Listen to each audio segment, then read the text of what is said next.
All right, welcome to the Fantasy Football Last Call podcast. My name's Joe Bond, founder of FantasySixPack.net. With me, as always, co-host Dave Eddy. What's happening, man? Just watching a bunch of upsets happen, man. That's what I'm doing.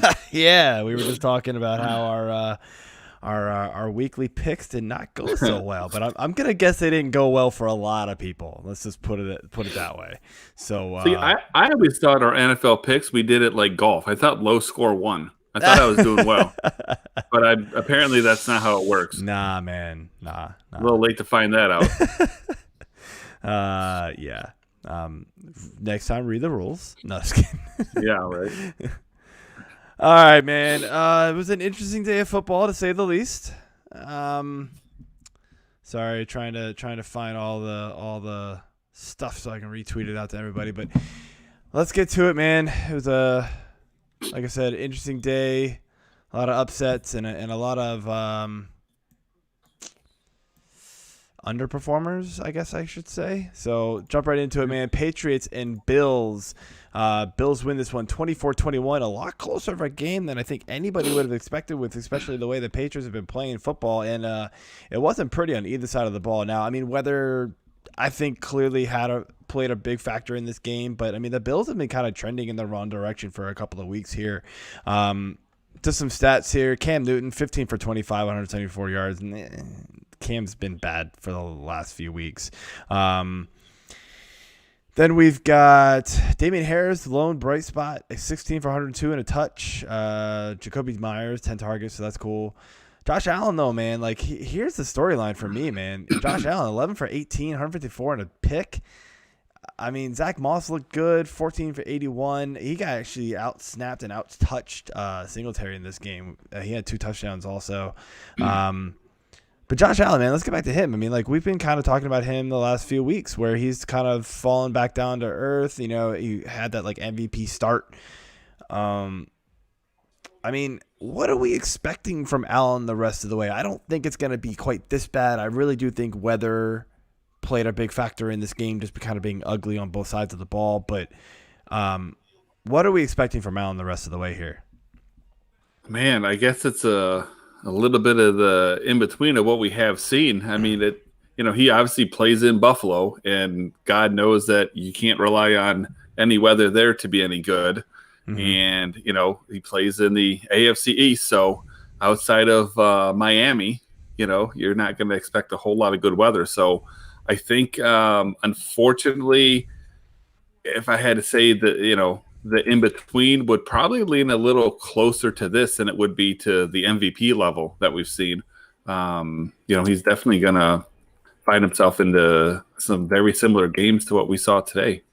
Yeah, I think we all kind of expected him to fall back down to earth from the early start. Like we said it very early on that, like, the reason why you drafted Allen was because of the rushing floor, and unfortunately, he's not even really giving you that right now. He's trying to pass a lot, and early on it was working. Right now, it's not. But hopefully, he can kind of get back on track a little bit more than what he's been doing. Titans, Bengals 31, Titans 20. One of many upsets to start the day, man. This game was ugly too. Honestly, I mean, a lot. High scoring, kind of, I guess you can say, but like it just wasn't good fantasy wise overall. I mean, Tannehill 18 for 30, 2 touchdowns and a pick. I mean, not terrible, but you were kind of hoping Tannehill could kind of go off in this game. Henry was good, 112 and a touch. Corey Davis was the big receiver for the Titans, not AJ Brown, which was kind of surprising. 128, caught 8 and a touchdown. On the Bengals side, we got Burrow, 26 for 37, 249 and 2 touchdowns. Gio Bernard in for Joe Mixon. Did it again, man. 62 yards rushing and a touchdown. Caught 3 for 16 and a touch. So good day for him. Boyd, 6 for 67 and a touchdown. I mean, couple things. You wrote these down, but Burrow, like his volume from a quarterback standpoint here is just unreal. Like he's passing the ball a lot. Now 37 isn't like totally crazy, but we've seen him hit 50 numerous times this year, and we were kind of bouncing stuff off with Keenan this morning on DFS, and he showed me a lineup where he was playing two of the Bengals receivers, and I was like, oh, that's kind of weird, but I was like, yeah, I mean, when Burrow throws it 50, 60 times, I guess there's enough targets to go around for everybody to have a good day. So, I mean, is this one of those things where you're just plugging in these receivers, average every time you can? Especially in redraft leagues. I mean, if anything, Burrow is consistent. 37 attempts for most quarterbacks is, a fairly high game, but that's actually, right about his average, if not a little bit under. And, especially with Mixon being out, he's got three good targets. You could even argue, 4 with Tate to throw the ball to. So, why the hell not? It's been working pretty good for him. DFS wise, Burrow is pretty much in play for me every week. Just the game script tends to, lead in their direction. And even in a game like this where, they were playing from ahead, he still threw the ball 37 times. So, yeah, man, the volume there is fantastic. And he doesn't throw interceptions, really. So, he's going to be a good one, man. Yeah. On the Titans side here, they – overall disappointed. You were hoping for Tannehill and A.J. Brown to go. Henry got his, so that's fine. I mean, we just chalking this up to a bad game. I mean, they've been really good all year long, especially Tannehill, it feels like. So we just chalking this up to a bad game. Yeah, I think that team is about as consistent as it gets. So, a little bit weird that, Corey Davis really took the reins here, but from watching the game, it seemed like that's what they were trying to do. I don't know why, but I mean, it worked. He got 8 for 128 and a touch, so it worked out. Sucks if you owned AJ Brown, but yeah, I mean, Tannehill has been fantastic. This is probably his worst game of the year, and pretty much nobody stops Derrick Henry. So yeah. All right, man. Raiders, Browns. This game was ugly. 16-6. Raiders win. In my opinion, was another one of the upsets. Although you could argue the other way around, I guess, too. But I mean, Carr was average. Jacobs got a lot of yards, but didn't get a touchdown. Was super inefficient. 128 yards off 31 rushes. Baker on the other side, I mean, maybe he is missing OBJ a little more than I thought, but he looked real good without him last week. But, 12 for 25, 122. Hunt really has not taken the opportunity without Chubb, in my opinion. And, I'm very surprised that he didn't do better this game, 14 for 66, and then only caught 2 passes for 7 yards. Landry, 11 targets, but only caught 4 for 52. I mean, this game had shootout written all over it, and we got 22 points. What in the hell happened? Yeah, I mean, I'm sure some of it had to do with the wind and whatnot, but the Raiders are underrated defensively. They did a pretty good job, against the Chiefs a couple weeks ago. And, the Browns are notoriously, we talk about it, I feel like every week. They're notoriously, just inconsistent. So, while the score and the stats of this game are pretty surprising, I guess in retrospect, it's really not the most shocking thing ever, to see that. It is what it is. I mean, I thought that, both these teams were in pretty decent position, to have a shootout type game. And my God, did we get anything but that? Yeah, pretty much, man. I had Hunt starred on my DFS lineup from the get-go. Yeah. He was the number 1 player I picked every lineup I made, and man, did that backfire on me. Anyway, Colts 41, Lions 21. That's more like it for your Lions, right? Yeah, that looks about. 41's a little low, but it's that makes sense. Rivers, man, 23 for 33, 262, and 3 touchdowns. I'm gonna save the rest of the Colts for a second. I'm gonna move over to the Staffords for the Lions here. Stafford 24 for 42, 338, 3 touchdowns. He piled up some stats, but it was not a great game otherwise. Unfortunately, Galladay went out pretty early. I feel like it was early with a hip injury, so that kind of stunk. I've got him in a few places. The backfield, I mean, non-existent. They fell behind super quick, and just they didn't even attempt to run the ball, it feels like. But, pretty 50-50 split there. Hawkinson, 7 for 65, 10 targets, so good volume there for him. Back to the Colts, though. So two things. As Rivers figures some things out, he's looked real good the last couple of weeks. And then the second thing I want to ask you about is where in the hell is Taylor? The other running backs just took over in this game. I mean, I think if you look back, I think Taylor had, what did he have? He had double-digit carries. He just wasn't so efficient. I mean, Hines had those, 2 touchdown. Well, I guess you didn't give the stats there, but Hines had 2 touchdown catches. Both of them were pretty acrobatic. They were fantastic. Pretty acrobatic. Did you see his backflips? Yeah. Holy crap! Dude. Well, that was a little bit after the play, but yeah. But that was pretty phenomenal. But I mean, that's what Hines is there for. I mean, that's what he does. It was pretty surprising to see Wilkins up there. Well, Taylor got 11. Wilkins got 20 rushes. I mean, they were ahead. They were ahead, and I guess I didn't watch the game, but if I had to assume, I'm assuming that they were playing the hot hand there. I guess, man. But man, Taylor's game log hasn't been pretty. 13 for 59, 17 for 68, 12 for 57, 12 for 60, and then of course today 11 for 22. Yeah. I mean, is he no longer a must start? Everybody thought it was going to be the guy. Yeah. And it's I'd say maybe a couple weeks ago I think we were there. This team, this team doesn't lack weapons, so to speak. They just lack quality weapons. So they've got a lot of very similar guys, and they have what used to be T.Y. Hilton. So, it gets spread out a lot. Used to be T.Y. I like that. Yeah. It gets spread out a lot. And, unless Rivers is, facing the Lions defense, he's not, chucking that pumpkin around too much. Yeah. I mean, he's keeping it.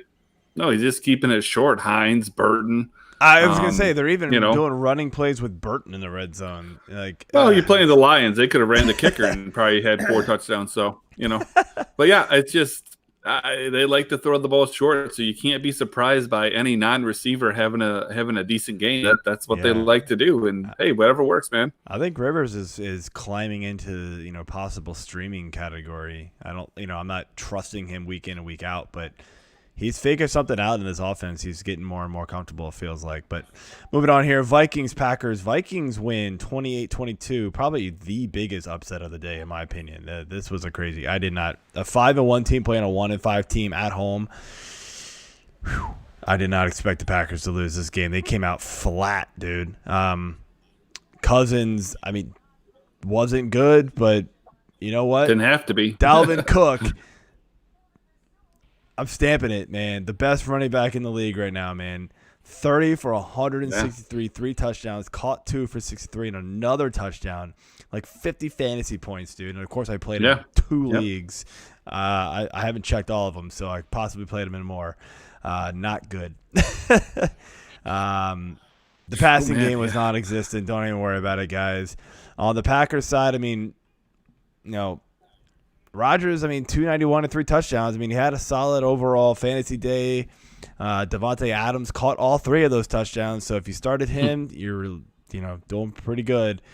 Jamal Williams, 16 for 75, caught 6 for 27. So PPR gold right there. Yep. Dalvin Cook, kind of a surprise return this week, in my opinion. I didn't think he was coming back this quickly, but people who have him are taking it. That's for damn sure. Yeah, why wouldn't you, man? For DFS wise, I was really hesitant to play him. They thought he was gonna.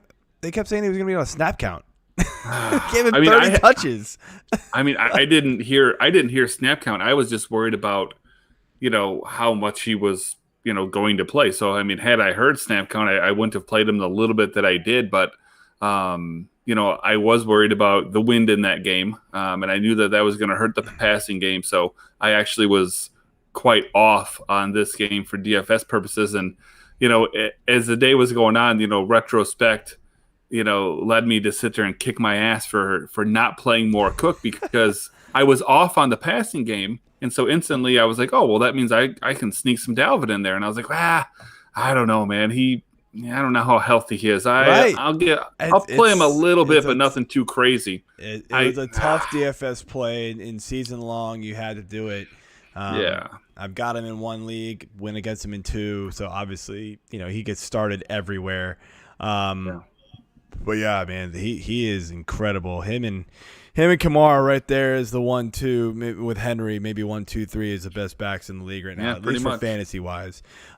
Jets, Chiefs, pretty much what we expected here. Chiefs 35, Jets 9. I mean, the Chiefs went up big and then just looked bored. And every once in a while they're just like, we want to score again. So Mahomes would throw another touchdown. And again, 415 for 5 touchdowns for Mahomes, just ridiculous. People thought this was going to be like a revenge game for Bell, and I mean, they didn't need him to do anything. So in the rushing game, just wasn't doing anything anyway. It didn't matter. But, it was a 50-50 split. Pretty much spot on here. 6 for 21 for CEH. Caught 3 each. And Bell went 6 for 7 yards. So the rushing game, I have a feeling, is just going to be you're going to probably try to avoid this one as much as possible, I think, moving forward. Hill did really well, caught 4 for 98 and 2 touchdowns. Kelsey was a beast, 8 for 109 at a touch. The Jets, got nothing, man. Braxton Berrios, I guess PPR leagues, he did all right. Yeah, right. Got 11 points PPR leagues because he caught 8. Yeah. Not good, guys. I mean, really nothing to really take out of this game analysis wise. I mean, it's the Jets and the Chiefs. It's like the best versus the worst. So just move on here. Rams and Dolphins. Dolphins win 28-17. Look, the Dolphins have been pretty solid, for the last few weeks. They've racked up some wins. I still thought the Rams were going to win this game, though, so this was a bit of a surprise. Obviously, the big talk coming into this game was Tua's first game. He really didn't do that well. This was a defense that won this game for the Dolphins. They were amazing. It's defense and special teams. They had 2 touchdowns. Gaston scored once. Tua did throw a touchdown. But Tua 12 for 22, fumbled the ball. It wasn't pretty for him early. I remember I tweeted out early on, and I was like, uh-oh, after that fumble that got returned. I was like, man, why didn't they – if they were going to pull this, why didn't they start him against, like, the Jets the week earlier? Like, you're going to start him against the Rams and Aaron Donald. Like, good luck, man. And then, of course, he throws a touchdown play – the next drive, and everybody's tweeting at me like, oh, what do you think now? And I'm like, there's a lot of game left. One drive isn't going to make me change my mind. And it wasn't a pretty game. I mean, I don't know. Are we expecting better things from Tua moving forward? Because if not, man, it's going to be tough to start any of these receivers. I mean, oddly enough, I think that's going to be a team, that's going to rely on defense. Gaskin has been solid, pretty good. So, yeah. I mean, this was definitely a game where they didn't ask or need Tua to do very much. And so, he did what he did. I mean, he wasn't terrible. He just, statistically didn't look great. I mean, a win's a win as far as they're concerned. That's all they're playing for. So I don't think he'll continue to have games with these type numbers. Right. But I also don't expect him to, ever pull a Goff over here and throw the ball 61 times or, yeah, I didn't mention the Rams stats. They were a lot of volume here on the passing side. Woods and Kupp got their points from volume, and Woods got in the end zone. So, and I think he got a rushing touchdown too. He had 2 touchdowns. Yeah, he did have rushing touchdown. So it'll be interesting to see how Tua progresses through the year. It'll be a storyline for weeks. I feel like Steelers Ravens probably game of the week, man. The one everybody was talking about. Steelers pull it out 28-24. Ravens got it big quick, and I thought they were going to pull it out, and they just kind of fell over, man. Big Ben 21 for 32, 182 and 2 touchdowns. Not great. Connor 15 for 47 and a touchdown. And then Juju 7 for 67, so a lot of volume there, but didn't get in the end zone. And of course, we've got the Will Fuller impersonator over there, Deontay Johnson, went out with a hamstring injury. The guy cannot stay healthy, man. So it's unfortunate because he's a baller, man. When he's on the field, he's awesome. Yeah. I think the Steelers defense had a bunch of picks today. Fumbles, from Lamar. Lamar looked bad, dude. He really did. And it's I don't really know what's quite going on with that team. I don't know if the offensive line is not playing well or Lamar's putting too much on himself or what, man. But Lamar needs to get he needs to get his shit together, man. Like, he looks terrible. 13 for 28, 208 yards. And one of those was like a late pass that went deep to just pump him over the 200-yard mark. 2 touchdowns, 2 picks. Like I said, he's fumbled. He's not running efficiently anymore. 16 for 65. Like, it's bad, man. I don't know what to say about it, man. Like, do we think this Ravens team is gonna be a team you want to start the offensive players on at all? Like, I'm thankfully I didn't draft Lamar anywhere but Scott Fishbowl, and so I have to start him because it's a 2 quarterback league. I mean, super flex, so I had to start him. But like, I mean, if you drafted Lamar like in a redraft league, like, what are you doing with him? He's tough to start, man. You're playing him. I mean, he's tough to start, man. You got to remember, though. I mean, he went up against the Steelers. He's that's 65 yards rushing. For most places, that's 6.5 points. That's another passing touchdown. Sure. So statistically, it really wasn't that bad. The 2 picks, the fumble. It was not a good day. I mean, he's been struggling lately, but this is a matchup against the Steelers, man. So I'm trying to pull up his stats. Hang on. I would say that this is about what you would expect him to have done in this game. I mean, this is par for the course. Let's see here. So his fantasy stats, man. Week 1, 27.5. Week 2, 17. Week 3, 14. Then 25 against the Washington football team. The 13. Last week he got 28, so you're good there. Today was 14. Man, he's hit or miss, dude. It's not consistent.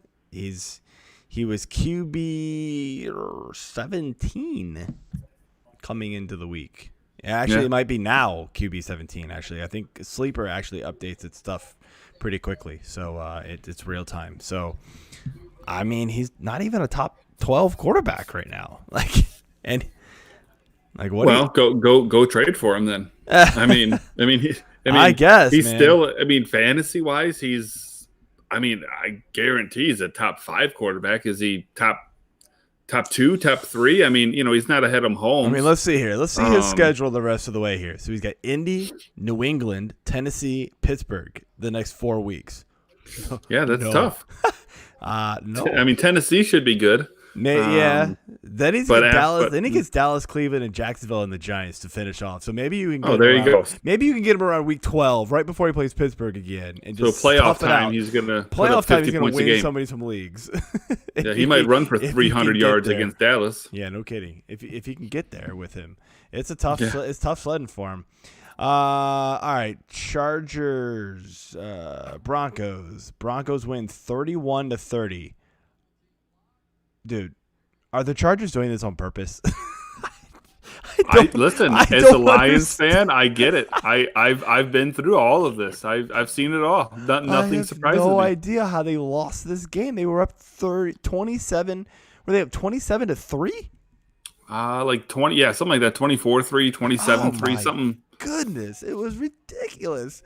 Herbert. 29 for 43, not super efficient, but 28, 278 for 3 touchdowns, 2 picks. Justin Jackson was really good in this one, 17 for 89. Keenan doing Keenan things, man, 9 for 67 at a touch. Mike Williams got in the end zone too. Drew Lock, man, 26 for 41, 248, 3 touchdowns. Lindsey outperforming Gordon with fewer touches. Gordon, dude. I still think Lindsey's a better running back at this point. I don't. The signing was still mind-boggling to me. Fant 7 for 47, 9 targets. Judy 4 for 73, 10 targets. Judy's just kind of a whatever play right now, in my opinion. So you can't really rely on him. But I mean, I don't. Oof. I mean, look, the Chargers are awesome for fantasy, but like as far as an NFL team, like it's gonna be hard to pick them to win any games unless they're playing the Jets, dude. Even if they get it's like them with the Lions, like you said, like it's just weird. Chargers, Lions, and Falcons, man. You just those you just never know. You finish those games out because something's gonna happen. Who wins the game, Chargers or Lions?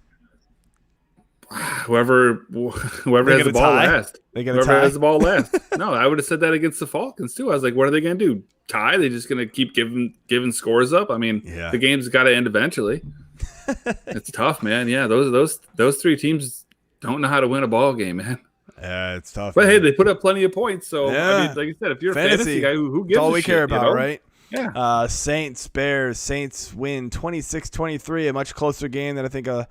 Well, I mean, I don't know. The Bears' defense is solid, but obviously the Saints are missing a ton of weapons on offense. All the receivers, it feels like. Breeze 31 for 41, 280 and 2 touchdowns. Kamara, I mean, just caught a lot of passes. Not very efficient running, but caught a lot. 9 for 96, 13 targets. Was basically just a second receiver for them. Cook 5 for 51 in the touchdown, so good there. Foles, man.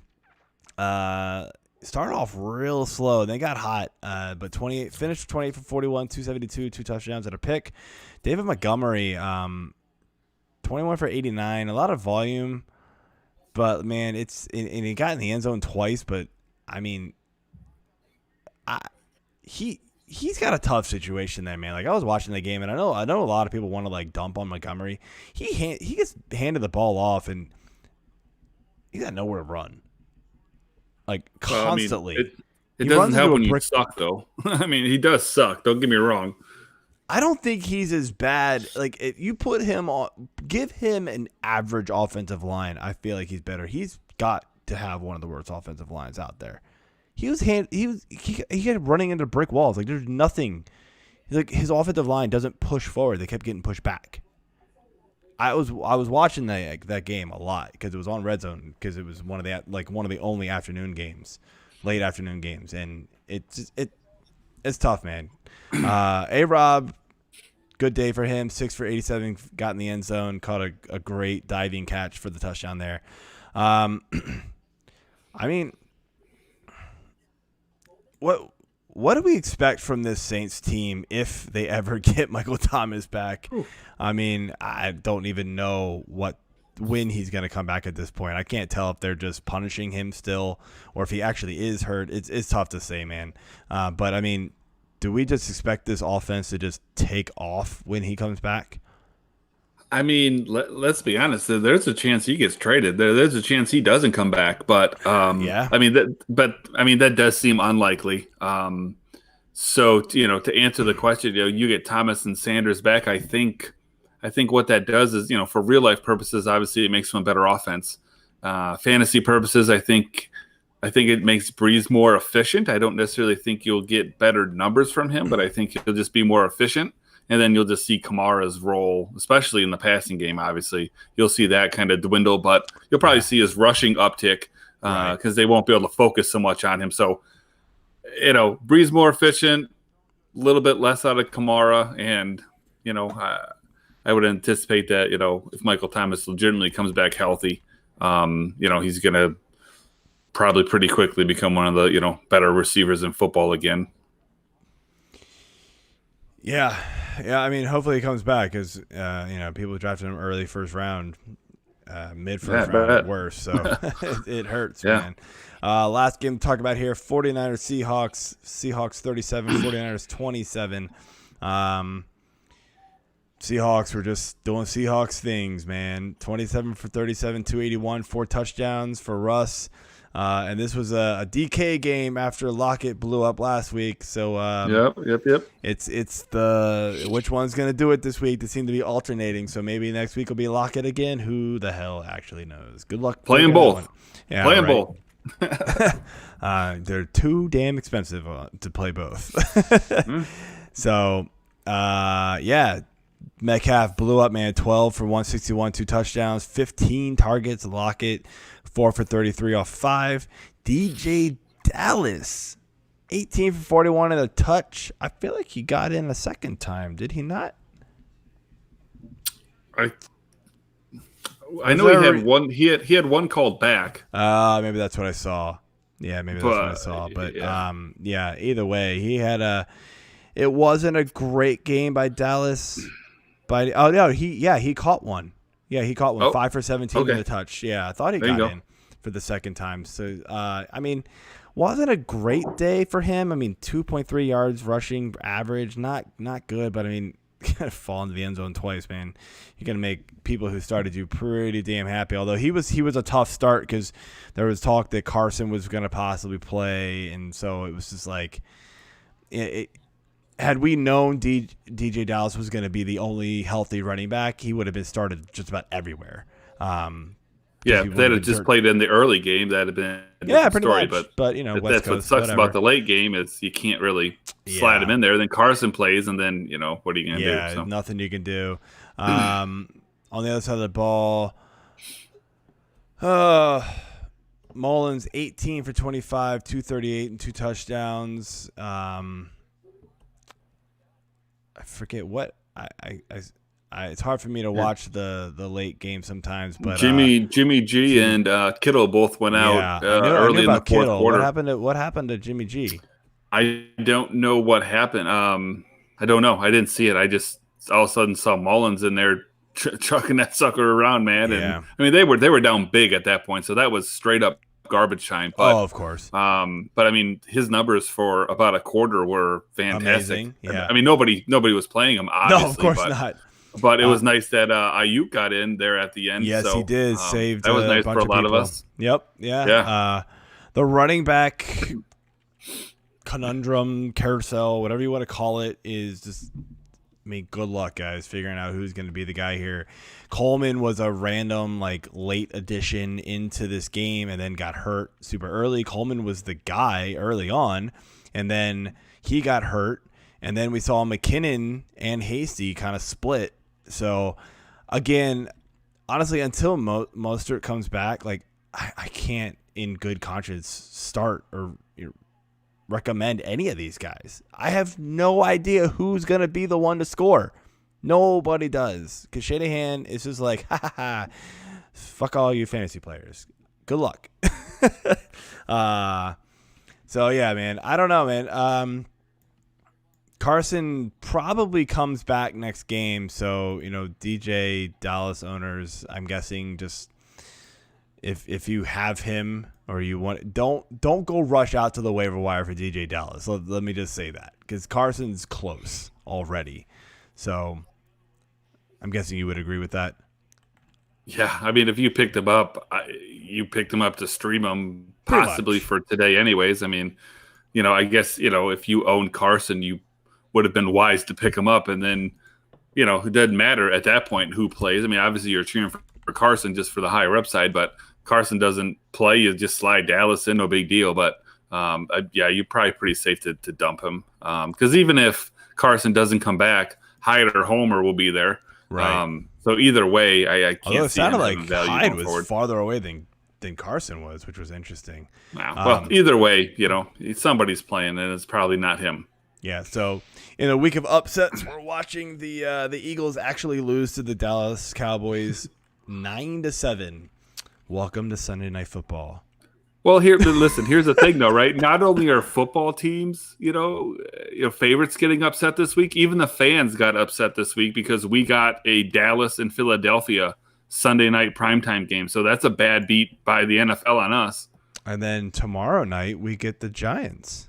Yeah, wow. Awesome. Can't wait to watch Saquon Barkley on the sideline. That's going to be cool.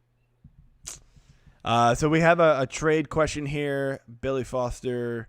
I'm about to trade Miles Sanders, DJ Moore, and TJ Hawkinson for Julio and Jared Cook. Yay or nay? Say that one more time. Miles Sanders, DJ Moore, TJ Hawkinson for Julio and Jared Cook. I mean, if you're real stacked at running back, I say yes. But it's tough to give up running backs right now, man. I know Sanders is hurt, but it's tough to give up running backs. Especially guys that are clear-cut number ones. Like, whenever we go through these notes, and we talk about, it seems like every other team we say, well, the backfield, who the hell knows what's going on? Like, so if you own a Cook, a Henry, a Kamara, Sanders when he's healthy, you just can't give up those guys. It's such a luxury, which is crazy to say, but it's such a luxury to have a running back that you can just plug in every single week and not have to think twice about it. And I love Julio as much as the next guy. But I think Sanders. And then look, I'm not a Moore fan. He has his ups and downs. He just had a big week this week. But even going from Hawkinson to Cook is bad because I think Hawkinson's more reliable than Cook week to week because as soon as they get healthy, Cook's going to get 3 targets. He's touchdown dependent big time. And, Hawk is 2 to some degree. All tight ends are except for Kelsey and Kittle and maybe Waller. But this isn't a deal I like at all. So no deal on that. All right, well, that's all we got. Anything to close out, man? Like I said, man, value your elite running backs. I guess that's honestly like my biggest takeaway. It's been a brutal season, man. We on the Fantasy Six Pack Hour, we reviewed the first 2 rounds via ADP, and it's not pretty. Even the receivers are not pretty overall. Like, it's just been a rough year, man. Oh, Fulgham got in the end zone. Woo, that dude's for real, man. I'm wondering, like, even if the guys get healthy in Philly, they can't take this guy off the field, right? I mean, he's just been amazing. I mean, Ertz will. Other than Ertz, I mean, what? Alshon Jeffrey, I feel like he hasn't been on the field in like 6 years, so he might not even. He's gonna have to study the playbook. If he does get healthy, they can't take Fulgham off the field. He's been awesome. Yeah, him and Wentz have some sort of weird connection that just came out of nowhere. So I don't know. Good for him though, man. It's good. It's good to see these like underdog stories sometimes. But all right, that's it we got for the show. Catch us next week when we do week 9. Peace.